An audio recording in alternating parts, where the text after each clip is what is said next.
Good afternoon, Lisa. Good afternoon, Andrew. Got me jacket on. Yes. Why have you got your jacket on? I've got me natty. Me natty jacket on. Okay. Me dapper naps. Right. You had one thing to say and you I popped it out. couldn't say that right. God's sake. Could I? Doctor Who and the Trail of the Time Lord Trail.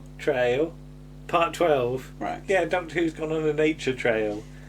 He's looking for rare plants and vegetables Right. in the woods. Okay. That was his excuse. Right. So, first thing, let's admit it, shall we? Yeah. Woo! We have been singing along, haven't we? You always have to go woo woo and it goes woo woo. Okay. Yeah, it's So we start off heading towards the black hole of tartar sauce, and one of the Vervoids, the one was in the shower room, he just seems to crawl into a cupboard. Yeah, it goes into sort of. I think it's a ventilation shaft or some such, but because it's on the floor, it's just like he's gone in a cupboard looking for his slippers or something. Why would your slippers be in a cupboard? Well, I left my slippers in a hotel once, didn't They weren't in the cupboard though, were they? Where were they? I don't know. They sent them back to me. They though, did in a didn't biscuit they? tin. A biscuit tin. Yeah. Yes. And there's a lot hanging on to things, acting, isn't there? As everything's vibrating and jiggling up and down, and everybody has to clutch the nearest bit it's like Star Trek of acting, set, isn't it? So. And hasn't the guard got a piddly laser? Yeah. He's just sitting there going.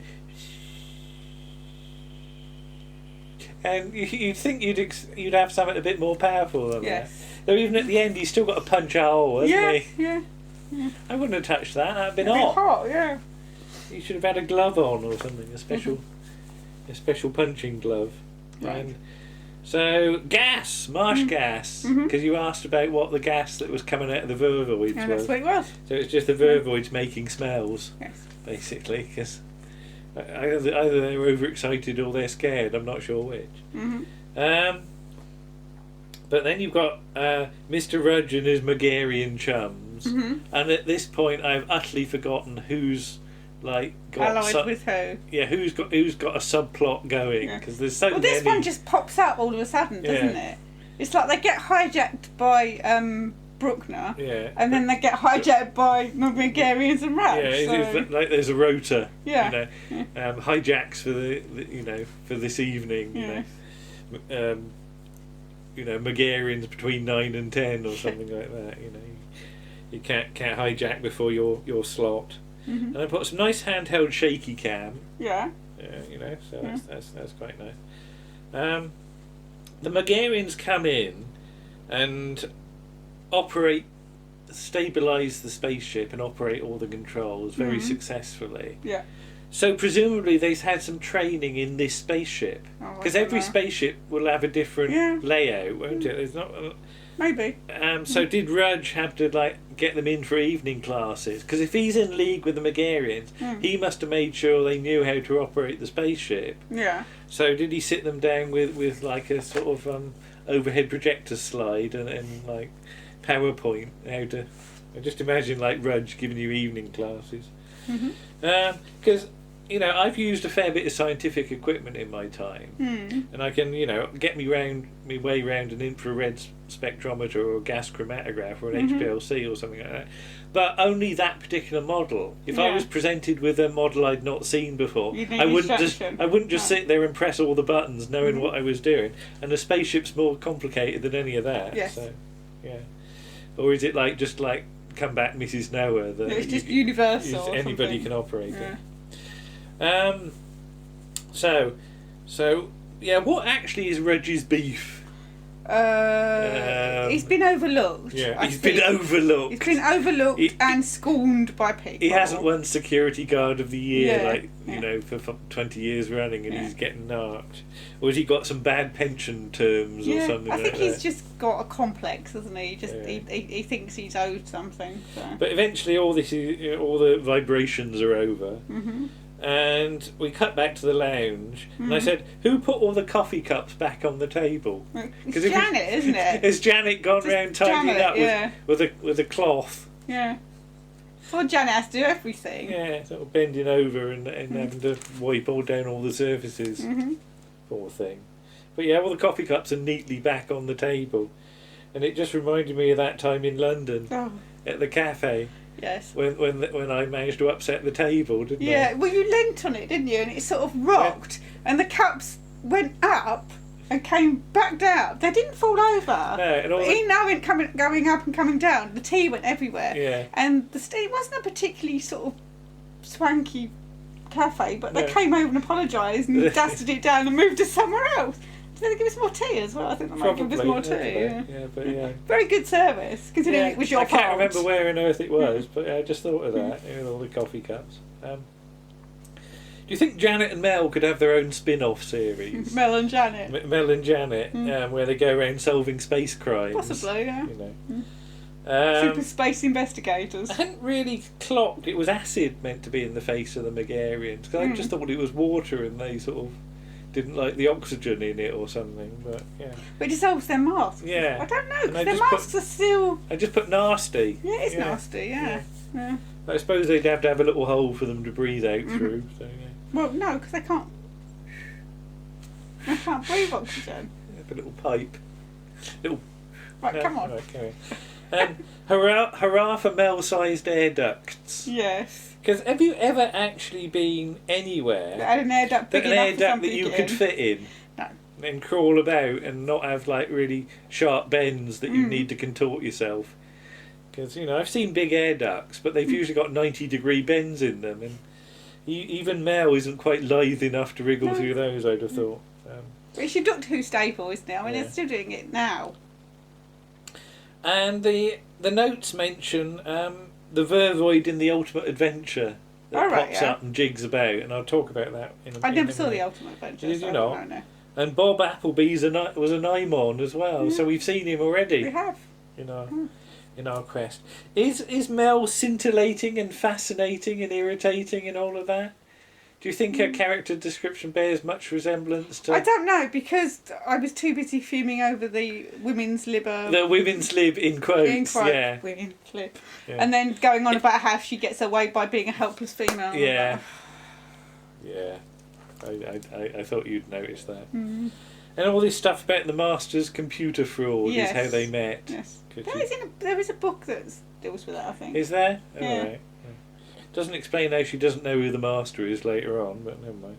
Well, perhaps she never actually meets him. And this whole thing about... Or it's a different Master. This whole thing about singing in the TARDIS. That was the source of much worried speculation before transmission. Oh, well, it was going to be a musical episode. That every episode Mel would have a song and dance routine. Right, okay. Sort of going down some steps with a top hat on and a cane or something for no reason. Right. Like some sort of Morecambe and Wise... Shirley Bassey thing. Yeah, I don't know. Fandom used to worry about that sort of thing, and frankly it still does, doesn't it? Yeah. Yeah. And did you ever watch Brookside? Because there was notes about Malcolm Tierney and Chris Clough. I never really watched The only Brookside. time I ever watched it is when David Banks was in it. Alright. And I watched it a little bit then. What was he in there? He was... Did he come around going saying excellent a lot? No, he was... I can't remember what happened to it, but his character was... I think he was a bit of a loner, and he was supposed to have... They thought he'd killed somebody, but it wasn't him, it was somebody else. But he committed suicide or something. Okay. I don't know. It's a long time ago. And one of those wonderful camp lines, if you finished with my tracksuit... Yes. You go around nicking people's tracksuits? Did you ever have a tracksuit? Oh, I had a tracksuit. Or did you? What? I had one of the horrible ones like Kathy Burke wears as Waynetta Slob. Right. You know, that horrible sort of... Not with all stuff down it. No, but yeah, you know. What did you have to do then in your tracksuit? They were in vogue at that particular time. Oh, so. just generally lolling about in it? Yeah. Not going for like around the circuit? Oh God, no. Didn't do that. No. Don't be ridiculous. Malcolm Tierney is a pistol packing mummer, isn't he? Yeah. With his weapon in his hand. Staser. Stupid looking guy. And he's on about how the Vervoids will give him vast economic power and robots can be dumped. Because all they need is like food and is water and light. Oxygen, food and oxygen. I just point out that robots don't need anything. Yeah. Once they're made, might need a little charge every so often, but they don't need food, they don't need air, they don't just need a big water. key in their back that you could wind up. Clockwork robots. I like that ear-wigging Vervoid who's going, oh, that's what he's got, is it? Right, we're going to form a union. Yeah. You know, just going off an immediate... Is he going to be like the Mr. Harmon of Vervoids? Yeah. You know, Brother Vervoids. I call this meeting to order. And his gun has been discharged by the doctor. The charge has been taken away. Well, the armour. And I love the fact that I just imagine all the guns in a load of racks charging up like our Hoover, you know, and you want to go and use a gun and it's only half charged, and when he does it, just goes. It goes pizz. Yeah. It's like our phone things at work, because we've got these sort of, they're not mobile phones, but they need to be charged. Immobile phones. Well, they're big bricks of a phone, and in fact they bounce if you drop them. It's quite good. Which, you know, if somebody buzzes and they need help, you hear it on this phone, and you have to take them and charge them every night. And then the silly man shakes one by the hand because he's his friend. He ought to know about the stingy thing, shouldn't he? You know, that's like shaking hand with a stinging nettle. Yeah. And also, silly man. He takes quite a bit longer to die than anybody else. Because Right. they let him do the thing of looking at his hand. And, Whereas everybody else dies immediately, he takes about sort of 10 seconds, 20 seconds. So, Mel claims that coexistence with the Vervoids is an impossibility. Yes. Except, like, the one in The Ultimate Adventure. Yeah. That one exists with animal kind because it's down the space pub. And it's had a few ales off us there. And you're my best mate, you are, animal kind. Obviously, just the fact that they needed a costume and that one looks good. Yeah, but trying to, I just imagine a very drunk Vervoid. Okay. He's had too much baby bio or something. You know. He had too many units.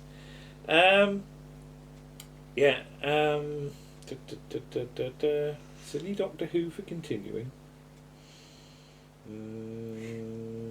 What does the bit before say? I don't know. Except down the space pub, brackets Bar Galactica. Oh, Doctor Who is... Doctor Who's... We cut to the trial. Yes. And he could have stopped at that point. He could have stopped at that point, but then you can't, because you can't get through the story. But we've still got like 5 minutes to go in the story. So you've got to... So, yeah, he could have laid his evidence and then walked home and had a tea... Well, not walked home. Had a tea break.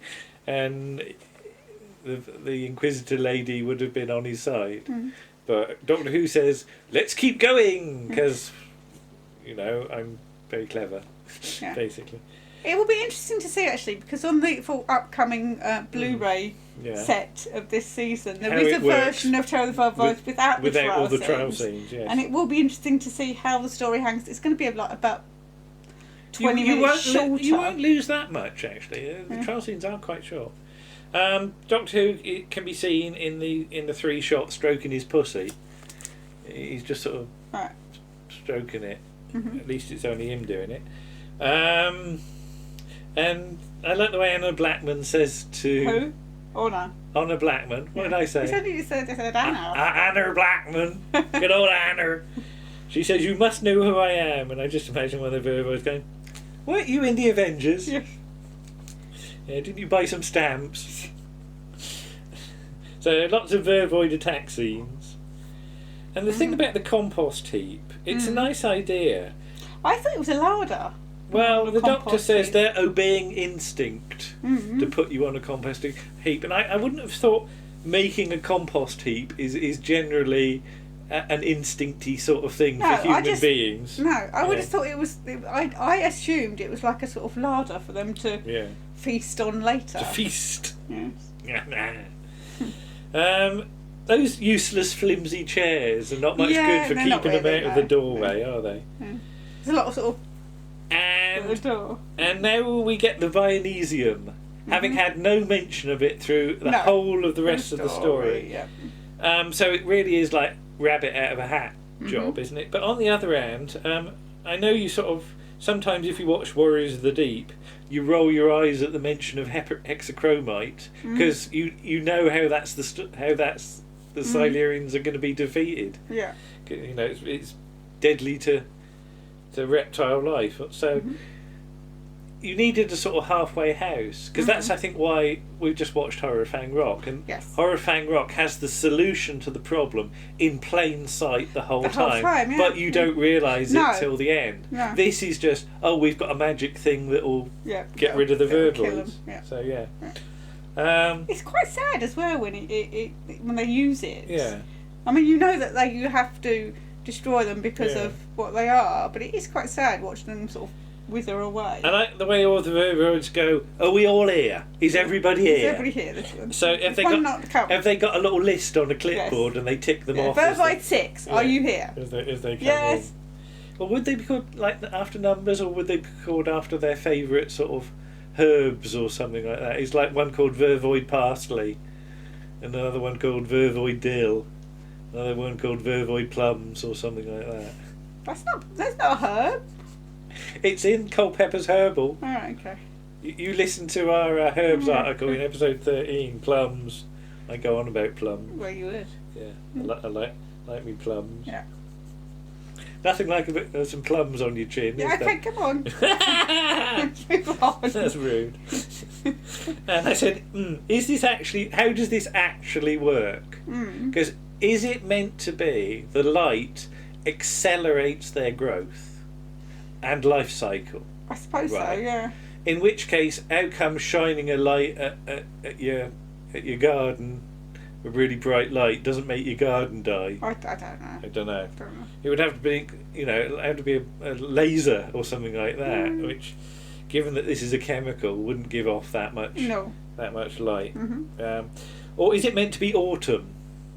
Well, right. Yeah. Is it meant to be inducing autumn? Yeah. If so, the Vervoids are going to be useless as robots. Yes. Of robot replacements. Yeah. You're going to get to October, and they're all going to be like all withering and sort of. Or is it just because it's all really quick? I don't know. I don't know. I think really that's best not to try and work the actual logic of it out and just accept it as it is. Then you've got a close up of Doctor Who's weird hand because he holds the leaf, and even on first watching, I thought his hand's a weird shape. It's something about the thumb. I don't know what it. So I don't know whether it's Colin Baker's hand or whether it's a stunt hand or something like that. Why would it be a stunt hand? Stunt hand. When Colin Baker's standing it, why has he got somebody else's hand? I don't know. Maybe there was a stunt man. It's got to be Colin Baker's hand. Employed, maybe. Why? I don't know. It just didn't look like. There's no danger. I haven't looked at Colin Baker's sort of bodily parts that up close. But Colin, if you ever see this, can you take a picture of your hand so we can compare it? So we can see if it's your hand. I've never asked just Colin. Tell us, is it your hand? I should ask Colin, can you show me your hand, please? And he'll be suspicious. Give you a look. He'll give me a funny look. You know he never forgets anything. I know he doesn't, yeah. So yeah, all the Vervoids wither and turn into leaves. Into compost. Compost. And so the Doctor has committed genocide. Yeah, no, he hasn't. Get your tenses right. The Doctor will or might possibly commit genocide. Yeah. So, because how do you get nicked for something you haven't actually done yet?